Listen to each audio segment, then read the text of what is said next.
ಇನ್ನು ಸ್ಫೋಟದ ಸ್ಥಳಕ್ಕೆ ದೌಡಾಯಿಸಿದಂತ ಅಧಿಕಾರಿಗಳ ದಂಡು ಬೆಂಗಳೂರು ನಗರ ಪೊಲೀಸ್ ಆಯುಕ್ತ ದಯಾನಂದ್ ಅವರು ಬಂದಿದ್ದಾರೆ. ಈಗ ಕಮಿಷನರ್ ದಯಾನಂದ್, ಹಾಗೇನೆ ಡಿಸಿಪಿ, ಎಸಿಪಿ, ಹೀಗೆ ಹಲವಾರು ಸೀನಿಯರ್ ಆಫೀಸರ್ಸ್ ಈಗ ಅಲ್ಲಿಗೆ ದೌಡಾಯಿಸುತ್ತಿದ್ದಾರೆ.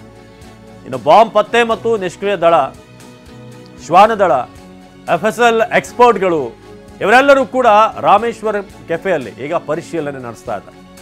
ಸ್ಫೋಟದ ಸ್ಥಳದಲ್ಲಿ ಪೊಲೀಸರ ಇಂಚಿಂಚು ಪರಿಶೀಲನೆ ಆಗ್ತಾ ಇದೆ.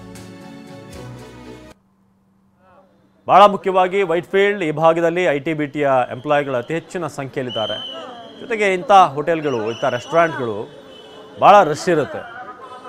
ಸೊ ಬೆಂಗಳೂರು ನಗರ ಪೊಲೀಸ್ ಆಯುಕ್ತರು ಈಗ ಆಗಮಿಸಿರೋದು ಆ ಒಂದು ಸ್ಪಾಟನ್ನು ನೋಡ್ತಾ ಇದ್ದರೆ, ಈಗ ಫೈರ್ ಬ್ರಿಗೇಡ್ ಟೀಮ್ ಅವರು ಕೂಡ ಬಂದಿದ್ದಾರಲ್ಲಿ, ಅದು ಆಲ್ರೆಡಿ ಬಂದಿದ್ದರಾಗಲೇ. ಸೊ ಅದಾದ ನಂತರ ಬಾಂಬ್ ಸ್ಕ್ವಾಡ್ನವರು ಕೂಡ ಬಂದಿದ್ದು, ಬಾಂಬ್ ಡಿಟೆಕ್ಷನ್ ಮತ್ತು ಡಿಫ್ಯೂಸಲ್ ಟೀಮ್ನವರು. ಸೊ ನಗರದ ವಿವಿಧ ಆಸ್ಪತ್ರೆಗಳಿಗೆ ಈಗ ಗಾಯಾಳುಗಳನ್ನು ರವಾನೆ ಮಾಡಲಾಗಿದೆ. ಅಲ್ಲೇ ಸ್ಪಾಟ್ನಲ್ಲಿ ಬ್ಯಾಟ್ರಿ, ಬ್ಯಾಗ್, ಒಂದಷ್ಟು ID ಕಾರ್ಡ್ ಇದೆಲ್ಲವೂ ಕೂಡ ಪತ್ತೆಯಾಗಿರೋದು. ಸ್ಫೋಟದ ಸ್ಥಳಕ್ಕೆ ಈಗ ಅಧಿಕಾರಿಗಳ ಟೀಮೇ ಬರ್ತಾ ಇದೆ ಅಲ್ಲಿಗೆ. ಸೊ ಸುತ್ತಮುತ್ತ ಬ್ಯಾರಿಕೇಡನ್ನು ಹಾಕಿ ಯಾರೂ ಕೂಡ ಆ ಒಂದು ಏರಿಯಾ ಏನಿದೆ, ಈ ಘಟನೆ ಆಗಿರುವಂಥ ಏರಿಯಾ ಸುತ್ತಮುತ್ತ ಬರದ ಹಾಗೆ ಈಗ ಎಲ್ಲರನ್ನೂ ಕೂಡ ಹೊರಗಡೆ ಕಳಿಸಲಾಗಿದೆ. ಸೊ ಇಲ್ಲಿ ಒಂದು ವಿಚಾರ ಭಾಳ ಮುಖ್ಯವಾಗಿ, ಸಿಲಿಂಡರ್ ಸ್ಫೋಟ ಆಗಿದೆ ಅಂತ ಆರಂಭದಲ್ಲಿತ್ತು, ಆದರೆ ಇದು ಸಿಲಿಂಡರ್ ಸ್ಫೋಟ ಅಲ್ಲ ಅನ್ನೋದು ಸದ್ಯಕ್ಕೆ ಈಗ ಸಿಗ್ತಾ ಇರುವಂಥ ಮಾಹಿತಿ.